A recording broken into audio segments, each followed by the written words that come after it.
جس کو ہو درد کا مزہ وہ نازے دوا اٹھائے کیوں، اب تو نہ روک ہے غنی عادت سگ بگڑ گئی، پہلے ہی دن میرے کریم لقمہ تر کھلائے کیوں۔ حضرت بلال کہتے ہیں میں اذان پڑھ رہا تھا، ابو بکر سن رہے تھے، انہوں نے چوم کے آنکھوں سے لگایا۔ بعد میں کہ ملا علی قاری نے لکھا ہے، بعد میں کسی صحابی نے کہا محبوبہ ابو بکر نے انگوٹھے چوم کے آنکھوں سے لگائے ہیں، اور انہوں نے چوم کے کہا قرۃ عینی بک یا رسول اللہ، حضور آپ میری آنکھوں کی ٹھنڈک ہیں۔ میرے مصطفیٰ نے فرمایا جو میرے ابو بکر کی طرح کرے گا اس کی آنکھوں میں کبھی تکلیف نہیں ہوگی، اس کی آنکھوں میں کبھی تکلیف۔ حضور آپ نے تو حکم ہی نہیں دیا، آپ نے تو کہا ہی نہیں یہ کام کرنے کا، آپ نے تو کہا ہی نہیں یہ ذکر کرنے کا۔ میرے رسول کریم سید عالم صلی اللہ تعالی علیہ وسلم کا پیار ایمان کی جان ہے۔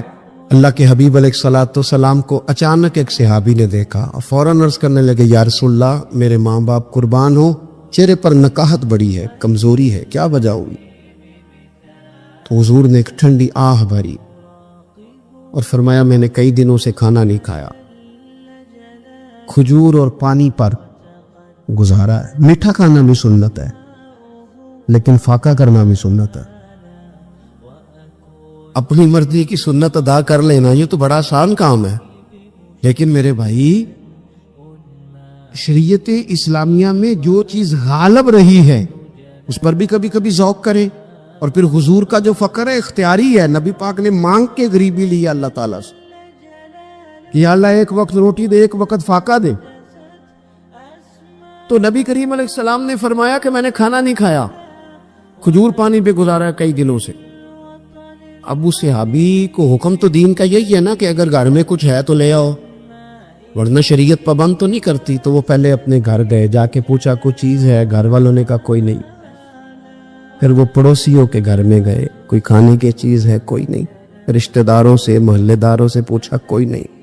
چپ کر کے نہیں بیٹھے، ایک یہودی کے باغ میں گئے، کہنے لگے یار کوئی مزدوری مل جائے گی؟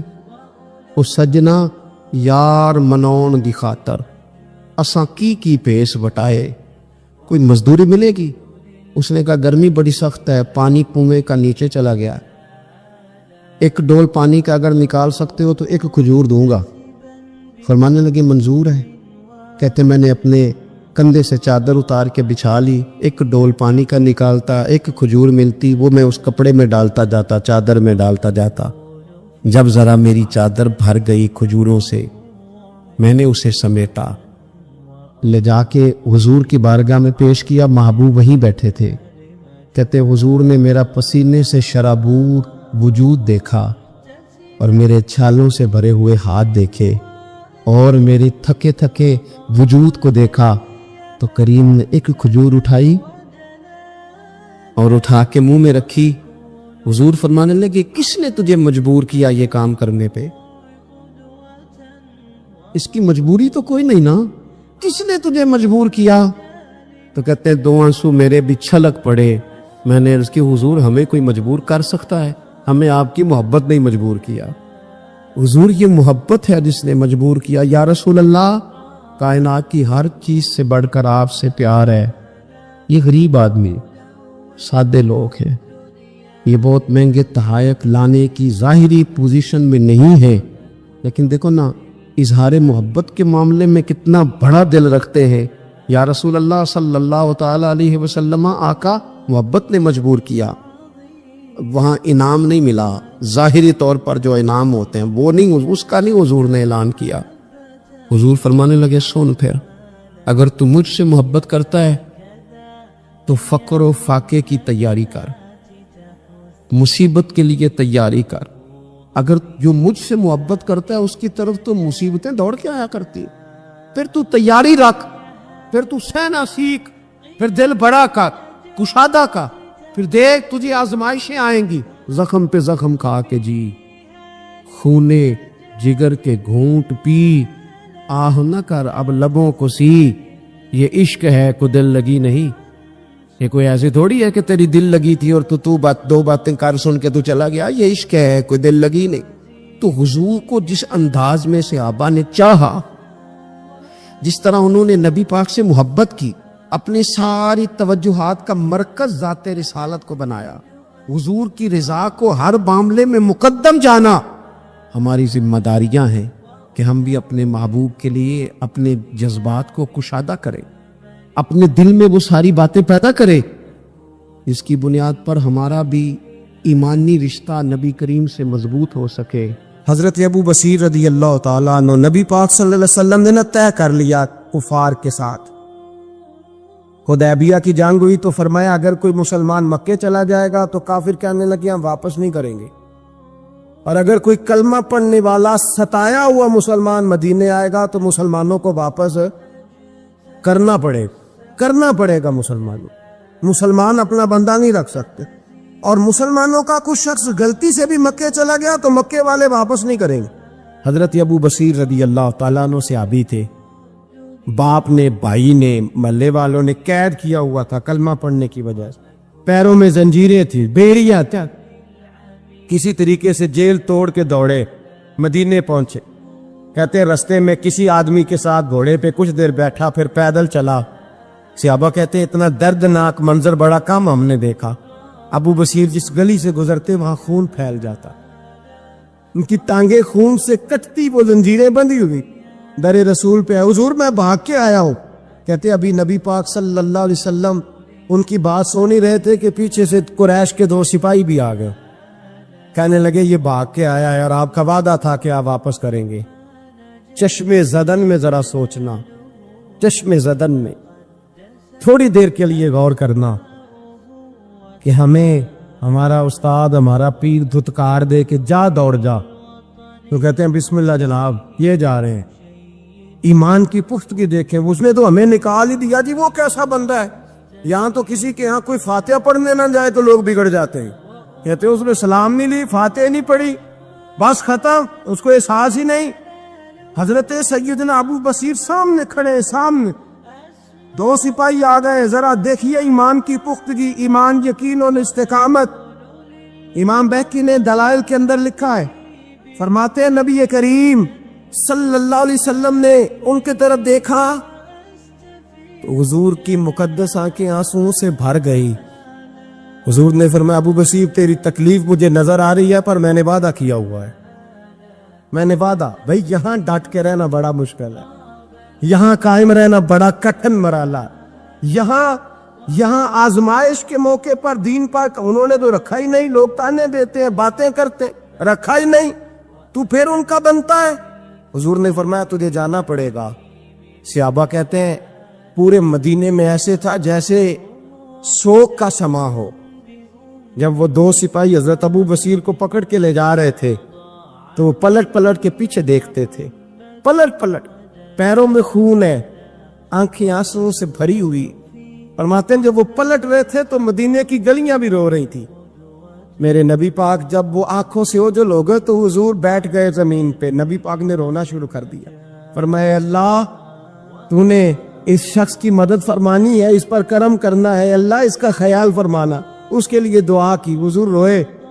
حضرت ابو بصیر باہر نکلے تو وہ جو کافر تھے نا وہ کہنے لگے تو بڑا بنتا تھا ان کا، انہوں نے تجھے رکھا نہیں، تجھے رکھا بھی نہیں۔ تو حضرت ابو بصیر نے تھپڑ مارا منہ پہ، کہنے لگے میں وہ نہیں جو تھوڑی سی بات سے بدل جاؤ، ایمان، یقین اور استقامت کی دولت ملی ہوئی ہے۔ آپ فرمانے لگے میرا تو ایمان اور پختہ ہو گیا ہے کہ میرا نبی اپنے وعدوں کا بڑا پابند ہے، میرا رسول اپنے وعدوں کا بڑا پابند ہے۔ حضرت ابو بصیر کہتے ہیں مدینے کی سرحد گزر گئی تو میں نے کھینچی تلوار، ان میں سے ایک سپاہی، اب آؤ میرے مقابلے میں جس نے آنا۔ ایک کو مارا، دوسرا بھاگ گیا۔ فرماتے اب میں مکے جا نہیں سکتا تھا، جاؤں گا تو وہ زیادہ ماریں گے۔ مدینے حضور نے قبول نہ فرمایا۔ فرماتے ایک جنگل میں جا کے، العیس نام کی ایک بستی تھی، وہاں ڈیرا لگا لیا، دریا کے کنارے، پانی پی لیتا، پتے کھا لیتا، تن تندور ہڈاں دا بالن تے اسی ہاواں نال تپایا، کپ کپ مکیاں پیڑے کیتے تے اتوں صبر پلیتھل لایا، تن دی ہانڈی تے من دا سالن اتے لون صبر دا پایا۔ غلام فریدا وے میں ساری تیری، غلام فریدا وے میں ساری تیری، تینوں وجہ یقین نہیں آیا۔ فرماتے سالوں پتے کھائے، اب جو بھی وہاں سے تنگ ہوتا وہ میرے پاس آ کے پناہ لیتا، جس کو مکے والے مارتے میرے پاس آ، کہتے ہیں تانے دینے والے آگے کہتے ہو تم کس طرح کے نوکر ہو, تمہیں تو انہوں نے رکھا ہی نہیں. ہم نے کہا چپ کر جا, وہ ہمارے آقا ہیں, وہ ہمارے آقا ہیں, رکھے تب بھی ٹھیک ہے, نہ رکھے اللہ اکبر. ایمان دیکھو, قوت دیکھو, ਜਿਹੜੀਆਂ ਖਸਮਾਂ ਦੀ ਵਿੱਚ ਰਜ਼ਾ ਬਸਨ ਭਾਗ ਜਾਗ ਜਾਂਦੇ ਉਹਨਾਂ ਗੋਲੀਆਂ ਦੇ ਤੇ ਮੈਂ ਗੁੱਡੀ ਹੱਥ ਡੋਰ ਸੱਜਣ ਦੇ ਉਹ ਜਿੰਜ ਰੱਖੇ ਉਂਝ ਰਹਿਣਾ. ਵਾਜਬ ਨਹੀਂ ਜੇ ਵਿੱਚ ਸ਼ਰੀਅਤ ਮੰਦਾ ਖਸਮ ਨੂੰ ਕਹਿਣਾ. فرمایا بس ٹھیک ہے, جس طرح حضور راضی ویسے ہی ہم راضی. حضرت ابو بصیر رضی اللہ تعالیٰ عنہ کے پاس 300 صحابہ اکٹھے ہو گئے. 300. حضرت ابو بصیر جب مدینے کی سرحد سے گزر رہے تھے نا تو نبی پاک نے ایک آواز دی تھی. فرمایا ابو بصیر ایک وقت آئے گا کہ میرا پیغام تجھ تک پہنچے گا, ایک ٹائم آئے گا. حضرت ابو بصیر سے جب کوئی کہتا نا کہ زندہ کس بات پہ ہو تو فرمانے لگے مصطفیٰ کے فرمان پہ بڑا یقین ہے, بلاوا آئے گا, مجھے بلاوا, مجھے یقین ہے کہ مجھے بلاوا, بڑی امید ہے سرکار قدموں میں بلائیں گے, اور کرم کی جب نظر ہوگی مدینے مجھے یقین ہے کہ مجھے بلاوا. حضرت ابو بصیر رضی اللہ تعالیٰ عنہ فرماتے ہیں کہ وقت گزرتا گیا, 300 لوگ اکٹھے ہو گئے. جب کوئی مسلمانوں کا قافلہ مکے کے پاس سے گزرتا تو مکے والے لوٹ لیتے تھے. حضور نے بھی اجازت دی مدینے والوں کو, اگر ان کا قافلہ کوئی آئے تمہیں بھی حملے کی اجازت ہے, کفر کا مال مال غنیمت ہے. حضرت ابو بصیر کہتے ہیں جب بھی ہمارے قریب سے وہ رستہ تھا شام کی طرف جانے کا, جب بھی کافر گزرتے ہم ان کے قافلے پکڑ لیتے, لوٹتے. ہم بھی ان کو اس طرح کی سزا دیتے جو مسلمانوں کو دیتے تھے. فرماتے ان کا جینا محال ہو گیا. ہاتھ باندھ کے نبی پاک کی بارگاہ میں گئے, کہنے لگے یہ شرک ختم فرما دیں اور آپ ان کو بلا لے, بلا لے. حضرت ابو بصیر فرماتے میں بوڑھا آدمی تھا, دن بھر میں کام کرتا, محنت کرتا, اس علاقے میں کھیتی باڑی کرتا. جب رات ہوتی تو میں کسی پہاڑ کے ٹیلے پہ بیٹھتا اور مدینے کی جانب منہ کر لیتا, اور میں انتظار کرتا بلاوا کب آئے گا, کب حضور کا پیغام آئے گا, میں انتظار کرتا. حضرت ابو بصیر رضی اللہ تعالیٰ عنہ بیمار ہو گئے, شدید بیمار, سخت بیمار تھے تو قریش نے شیخ ختم کی. حضرت ابو ہریرہ کہتے ہیں نبی پاک نے 2 صحابہ کو رکا دیا, فرمایا جاؤ اسے جا کے کہو آ جائے, اسے کہو آ جائے. صحابہ کہتے ہیں ہم پہنچے تو ان کا آخری وقت چل رہا تھا, آخری ہجکیاں تھیں. ایمان اور یقین دیکھو, آخری ہجکیاں. لوگ کہتے ابو بصیر وقت آ گیا, وہ کہتے نہیں ابھی وقت نہیں آیا, وقت تب آئے گا جب نبی پاک کا بلاوا آئے گا. حضور کا وعدہ تھا وقت تب آئے گا جب میرے نبی کا بلاوا آئے گا, بھی بلاوا نہیں آیا تو ابو بصیر کا وقت بھی نہیں آیا. صحابہ کہتے ہم نے جا کے رکا تھمایا, اٹھنے کی بھی طاقت نہیں تھی. جب حضور کا رکا لیا نا تو دونوں یوں مٹھیاں بند کر لی, گویا جھوم جھوم کے نعرے لگانے لگے آؤ دیکھو میرے نبی کے وعدے کتنے سچے ہیں, آؤ دیکھو حضور کے وعدے. چومتے حضور کا نامہ, سر پہ رکھتے, سینے سے لگاتے, اور کہتے ہیں پھر بلند آواز سے کلمہ پڑھنے لگے. کہنے لگے حضور میں حاضر ہوا, یا رسول اللہ میں آیا. کہتے بلند آواز سے کلمہ پڑھا اور ان کی روح پرواز کر گئی, ان کی روح پرواز کر گئی. نبی رحمت صلی اللہ علیہ وسلم کے غلاموں کا یقین, اعتماد اتنے اعلیٰ درجے کا. ایک صحابی حضرت خزیمہ رضی اللہ تعالیٰ, ابو داؤد شریف میں حدیث موجود ہے, نبی پاک علیہ الصلوۃ والسلام نے ایک یہودی سے گھوڑا خرید لیا.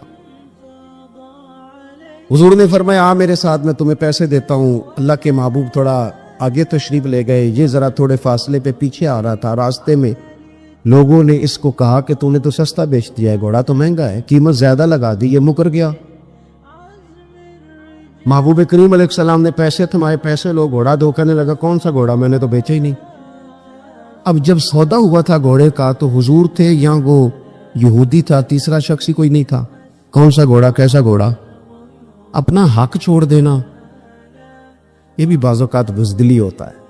نبی کریم علیہ السلام نے فرمایا بھائی تو کیسے مکر سکتا ہے جب تیرا میرا سودا طے ہوا ہے, جب ایک مخصوص رقم پر تو نے اسے بیچ دیا ہے تو مکر کیسے سکتا ہے, تو پیسے لے اور گھوڑا دے. اب جب تھوڑی سی بات تکرار میں آئی تو کچھ لوگ وہاں جمع ہو گئے, مسلمان, یہودی اور بھی کئی لوگ.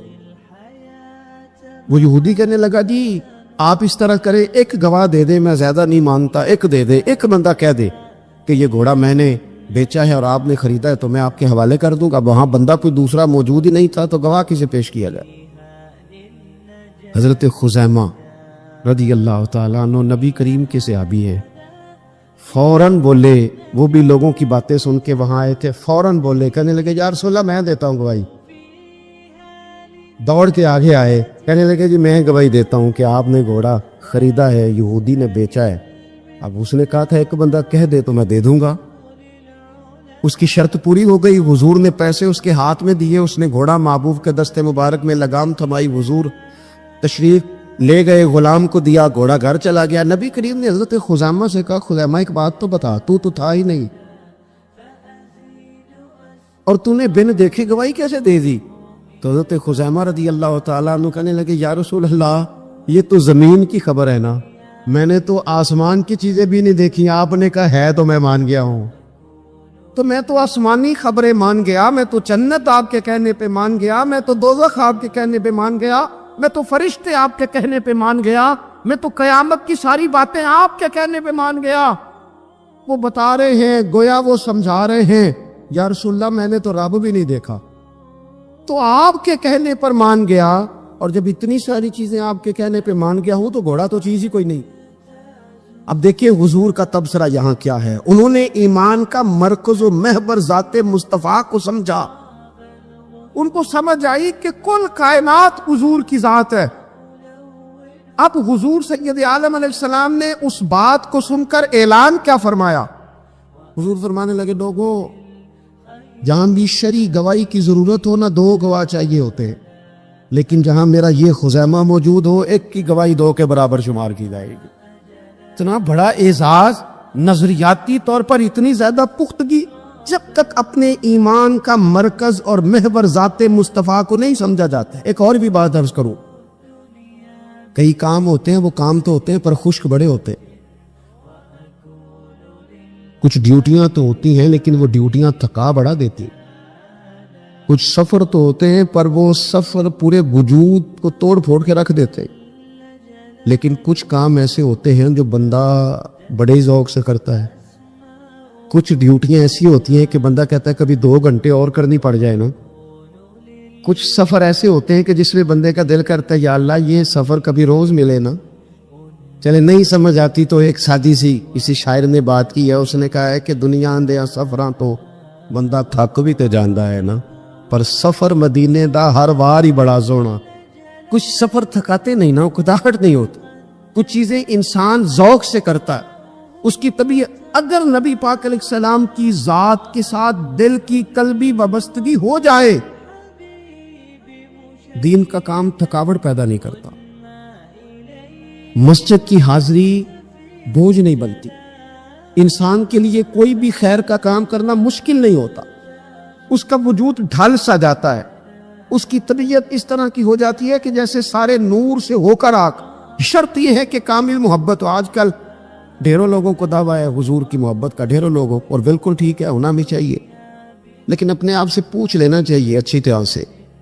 ہمیں اچھی طرح سے غور کر لینا چاہیے کہ شہرت زیادہ پیاری ہے کہ حضور. یہ ہمیں غور کرنا چاہیے. ہمیں غور کر لینا چاہیے کہ دولت زیادہ پیاری ہے کہ نبی پاک علیہ الصلوۃ والسلام کی ساتھ. ہمیں غور کرنا چاہیے کہ برادری اور قبیلے کی رسمیں زیادہ پیاری ہیں یا حضور کے دین کی بات زیادہ پیاری. ہمیں پہلے غور کا اپنی ترجیحات کا تعین کرنا چاہیے، اور پھر ہمیں اپنے دل سے یہ بھی پوچھنا چاہیے کہ تیرا فلان دوست سے ملنے کو تو بار بار دل کرتا ہے، اہل خانہ کو، گھر والوں کو ملنے کو تو تیرا بار بار جی چاہتا ہے، کیا تیرے دل میں کبھی بیٹھے بیٹھے تڑپ اٹھتی ہے، بیٹھے بیٹھے، اور کبھی تیری آنکھیں باہر آتی ہیں کہ رب کوئی موقع بنا دے اور میں جا کے حضور کا شہر مبارک بھی دیکھا ہوں؟ اچانک دل کرتا ہے نا کسی شخص سے بات کرنے کو، تو کیا بالکل بیٹھے بیٹھے کبھی اچانک نعت سننے کو بھی دل کرتا ہے کہ نہیں؟ کبھی اچانک حضور کی سیرت کی طرف بھی توجہ بیٹھے بیٹھے چلی جاتی ہے کہ نہیں؟ دیکھیں کوئی بندہ بھی انکار نہیں کرے گا جب کسی سے کہا جائے گا کہ مجھے حضور علیہ السلام سے بڑی محبت ہے، لیکن آپ کو کس سے محبت ہے، آپ کس سے پیار کرتے ہیں، یہ صرف آپ کو ہی پتا ہوتا ہے. میں کس سے محبت کرتا ہوں، میرے دل میں کس بندے کے لیے کتنی گنجائش ہے، یہ سامنے والا نہیں ماپ سکتا، یہ صرف میں ہی ماپ سکتا ہوں، کیونکہ دل جو میرا ہے. یہ باطنی کیفیات میری ہیں. ہم روز نعرے لگائیں، روز زور شور سے نعرے لگائیں، لوگ سن کے کہیں کہ بڑا پیار کرتا ہے یہ حضور سے، لیکن یہ ہمیں پتا ہے ہماری قلبی واردات کیا ہے، ہمیں خبر ہے۔ دیکھیں نا صحابہ سچے لوگ تھے۔ حضرت عمر رضی اللہ تعالیٰ عنہ حضور کی بارگاہ میں حاضر ہیں تو عرض کی یا رسول اللہ صلی اللہ تعالیٰ علیہ وسلم، مجھے آپ ہر چیز سے زیادہ پیارے ہیں، لیکن حضور مجھے لگتا ہے مجھے اپنی جان آپ سے زیادہ پیاری ہے۔ سچ بولنا ہے نا، میرا دعویٰ نہیں کرنا، بات کو کھول کر بیان کر کے واضح کر کے بیان کرنا۔ یا رسول اللہ صلی اللہ تعالیٰ علیہ وسلم، مجھے محسوس ہوتا ہے مجھے اپنی جان آپ سے زیادہ پیاری ہے۔ تو حضور نے ان کے دل پر ہاتھ رکھ کے فرمایا عمر ابھی ایمان نہیں مکمل ہوا۔ تو حضور کے دست پاک کا فیض آیا کہ حضرت عمر اسی وقت بول پڑے، عرض کرنے لگے حضور آپ حکم کریں، میں جان بھی قربان کرنے کو تیار ہوں۔ اپنے آپ سے بات کرے، اپنے اوپر تھوڑی توجہ دے، دوسروں کو تبلیغ کرتے، دوسروں کو واعظ کرتے، دوسروں کو نصیحت کرتے، دوسروں کو سمجھاتے تو بڑا وقت گزر گیا۔ اب تھوڑا سا نا اعلیٰ حضرت رحمۃ اللہ علیہ سے لوگوں نے کہا واعظ کہیں، تو فرمانے لگے ابھی تو میں اپنے نفس کو نہیں واعظ کہہ سکا، اپنے آپ سے میں ابھی گفتگو نہیں کر سکا، تقریر نہیں کر سکا، تو لوگوں کو کیا واعظ کروں۔ ہم تھوڑا سا نا اپنے اوپر توجہ دیں۔ حضور کی محبت کا جو ذوق صحابہ کے ہاں ہے، آج بڑے سارے لوگ نہیں ہیں جو بچ بچ کے بات کرتے ہیں، بچ بچ کے۔ میں تو اپنے زمانے میں دیکھتا ہوں کہ سیاسی لیڈروں کے نعرے لگاتے وقت لوگوں کو کوئی کسی قسم کی آر محسوس نہیں ہوتی۔ وہ گاڑی جو کبھی کسی غریب کے ہاسپٹل جانے کے کام نہیں آئی، سیاسی لیڈر کا جلسہ ہو تو وہ بھی گاڑی اندر سے نکل آتی ہے، اور اس پر 10 بندے چڑھ جائیں تو ٹوٹنے کا بھی کوئی خطرہ محسوس نہیں ہوتا۔ لیکن وہ لوگ جو اتنا تگڑا کر کے اپنے لیڈر کا نعرہ لگا رہے تھے، انہیں چاہیے تو نا کہ اس سے کئی 100 گنا بڑھ کے ان کی زبانوں پہ حضور کے تذکرے جاری ہوتے، اور ان کی زبانیں پوری طرح تر ہوتی درود و سلام سے۔ لیکن آپ دیکھ لیں ہم اپنی اپنی فیلڈ میں، اپنے اپنے معاملات میں کتنے زیادہ مضبوط ہیں اور کتنے زیادہ آگے ہیں، لیکن ذات رسالت معاب کے معاملے میں ہمیں وہ جوش، وہ محبت جس کا ہم اظہار کرتے ہیں، ہمیں اسے کیفیات میں لانا چاہیے۔ اور کچھ لوگ ایسے بھی ہیں جو اس معاملے میں بھی بڑے سنجیدہ ہو کے رہنا پسند کرتے ہیں۔ وہ کہتے ہیں نہیں جی نہیں، اب میں جلوس میں جاؤں۔ اور میں حیران ہوتا ہوں، جو قوم روز کوئی نہ کوئی جلوس نکالتی ہے، وہ نبی پاک کا جلوس آتا ہے تو وہ شرعی دلائل پوچھنے شروع کر دیتی ہے، اب اس پر کوئی دلیل ہے؟ تو میں نے کہا یہ جو روز نکلتے ہیں ان پر دلیلیں ہیں؟ کبھی کسی نے سوال نہیں کیا، کبھی کسی شخص نے کوئی بات نہیں کی، اور یہاں لوگ دلائل کی دنیا میں اتر آتے۔ وارفتگی، شوق، حضور کی جو مرکزی حیثیت ہے دین میں، نبی پاک کے ساتھ قلبی رشتہ، مضبوط وارفتگی۔ عروہ بن مسعود ثقفی کفر کی طرف سے سفیر بن کے آئے تھے حدیبیہ میں۔ جب کوئی بندہ کسی کا سفیر بن کے آتا ہے تو وہ اس کی پوری ترجمانی بھی کرتا ہے، پورے نمائندے بن کے آئے تھے۔ یہاں کچھ وقت انہوں نے حضور کے صحابہ کے ساتھ گزارا اور واپس گئے، تو جا کے کہنے لگے لوگوں میں سفیر آدمی ہوں، میں نے کافی ساری دنیا دیکھی ہے۔ سفیر جو ہوتے ہیں نا مختلف ممالک میں تعینات، وہ مختلف تہذیبوں کو دیکھتے ہیں، مختلف حکومتوں کو دیکھتے ہیں، مختلف نظریات کا مطالعہ کرتے ہیں۔ کہنے لگے میں مختلف قسم کے لوگوں کو دیکھ کے آیا ہوں، کیسر و کسرا کے بڑے بڑے دربار میں نے دیکھے، اور عرب کے اندر کچھ ایسے لوگ بھی تھے اس دنیا میں کہ جو اپنے آپ کو سجدہ کرواتے تھے، معاذ اللہ۔ کہا میں نے بڑے بڑے دربار دیکھے ہیں، لیکن میں عجیب رنگ دیکھ کے آیا ہوں رسول پاک کے غلاموں کا حضور کے ساتھ۔ یعنی حضور سجدہ کرنے سے منع کرتے ہیں، لباس سادہ پہنتے ہیں، کوئی بڑا تخت نہیں لگاتے، کوئی بڑا نبی پاک محل نہیں بناتے، حضور زمین پر تشریف فرما ہیں، وہیں وضو کرتے ہیں، اور کسی کو حضور رغبت بھی نہیں دیتے یہ کام کرنے کی۔ لیکن باوجود اس کے جو وہاں کیفیت عروہ بن مسعود نے دیکھی وہ صحیح بخاری میں موجود ہے۔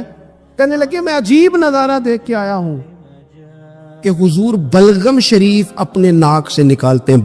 بلغم ماں بڑا پیار کرتی ہے نا بچے سے، تو اس کی ناک سے یا گلے سے کبھی بلغم نکل آئے تو اماں نا ایسے ایسے ادھر منہ کر کے پھینکتی ہے، ایسے کر کے پھینکتی ہے، کبھی نکالنی بھی پڑ جائے۔ صحیح کہہ رہا ہوں میں؟ لیکن یہ دیکھیں، اور یہ ان لوگوں کی بات ہے جو عام لوگ نہیں، یہ عروہ جمیع صحابہ کی بات کر رہے ہیں۔ اور یہ بندے کون ہیں؟ حضرت ابو بکر صدیق جیسے سمجھدار لوگ، حضرت عمر جیسے لاکھوں مربع میل کی حکومتیں چلانے والے لوگ، حضرت عثمان غنی کی طرح کے لوگ جو جس کاروبار میں بھی ہاتھ ڈالتے ہیں 4 چاند لگا دیتے. حضرت مولا علی شیر خدا جیسے علم و حکمت اور دانائی والے لوگ یہ کیا کرتے ہیں؟ عروہ کہنے لگے کہ نبی پاک کے ناک مبارک سے بلغم نکلتی ہے تو اپنے چہروں پہ مال لیتے ہیں یار. اور یہ صحیح بخاری میں موجود ہے. وہ اپنے جسموں پہ ملتے ہیں. اور کہنے لگے جب وہ وضو کرتے ہیں نا حضور، تو وہ جو وضو کا بچا ہوا پانی ہے اس کے لیے ان کے جذبات اس طرح کے ہیں کہ لگتا ہے وہ لڑ پڑیں گے آپس میں. وہ لڑیں گے کہ یہ قطرہ مجھے چاہیے، یہ حضور کے مقدس جسم سے لگا ہوا ہے. اور میرے امام کو تو پھر بات کہنی آتی ہے نا. اعلیٰ حضرت فرماتے ہیں جو حضور کے قدموں سے لگ کے دھومن بن جائے نا وہ تو آب حیات ہوتا ہے. وہ پی لینے والے تو مرتے ہی نہیں وہ لوگ تو باطنی طور پر ہمیشہ زندہ رہتے ہیں. کہتے ہیں جس کے قدموں کا دھوون ہے آب حیات ہے وہ جانے مسیحا ہمارا نبی. اور جس کی 2 بوند ہیں کوثر و سلسبیل ہے وہ رحمت کا دریا ہمارا نبی. عروہ کہنے لگا وہ تو لڑ پڑیں گے. اور تیسرا عروہ کہنے لگا میں نے عجیب منظر وہاں دیکھا ہے کہ حضور کوئی حکم کرتے ہیں تو ہر بندہ پہل کرتا ہے، جلدی کرتا ہے حکم ماننے، تیزی دکھاتا ہے. اور تیسرا میں نے یہ دیکھا ہے جب حضور گفتگو کرتے ہیں تو ان پر اس طرح کا رعب طاری ہوتا ہے کہ وہ تو نظر بھر کے حضور کا چہرہ بھی نہیں دیکھتے. کہنے لگا یہ کیفیات میں ان لوگوں کی دیکھ کے آیا ہوں جو اپنے حبیب سے اتنی محبت کرتے ہیں. وہ کبھی بھی حضور کے دین کا جھنڈا نیچے نہیں آنے دیں. وہ کبھی بھی کسی کفر کی نفاق کی سازش کو آگے نہیں بڑھنے دیں گے. تو کافر تو کل بھی اس بات کا اظہار کر رہا تھا کہ ہمیں جو ڈر لگتا ہے مسلمانوں سے وہ اس بات سے لگتا ہے یہ اپنے نبی کے ساتھ بڑے جڑے ہوئے، ان کا رشتہ حضور کے ساتھ بڑا مضبوط ہے. اور امت سوال جواب کر